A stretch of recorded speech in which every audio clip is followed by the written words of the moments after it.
В рамках объявленного в Гагаузии года Диониса Танасоглу в дошкольном учебном заведении села Бежгёз проводят памятные мероприятия на гагаузском языке.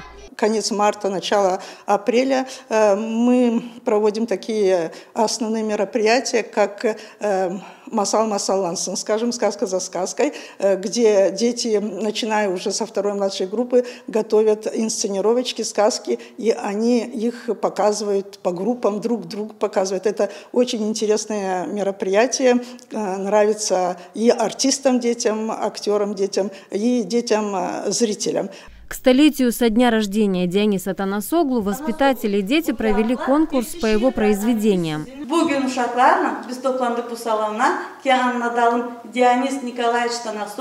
Сегодня познакомимся с стихотворениями Диониса Танасоглу. В этом году ему исполняется 100 лет со дня рождения. Поэт писал о природе, семье и о дружбе.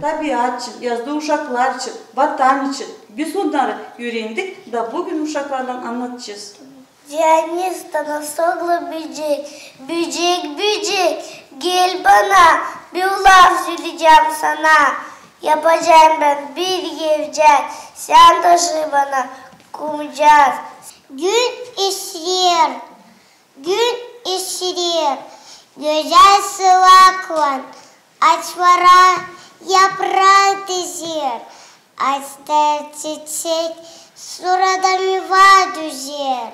Gün ısıdı dışarıları, ha bakalım tırnakları, su boyuna çıkarla, büyük gözlü kurbalar, barışmada çıkıderla, sansın büyük kişileri var. Руководитель детского сада отметила активное участие родителей и воспитанников в подготовке открытого мероприятия. В подготовке активное участие принимают родители. Родители принимают в том смысле, что они вместе с ребенком подбирают стихи Диониса Танасогла. То есть они обращаются в библиотеку совместно с преподавателем гагаузского языка. Они подбирают те стихи, которые могут рассказать дети дошкольного возраста. И вот таким вот образом мы их привлекаем и к родному языку, и к творчеству наших людей, великих наших людей гагаузского языка. Дионис Танасоглу является автором ряда произведений для детей и взрослых. Его стихи и рассказы изучаются в рамках школьной программы.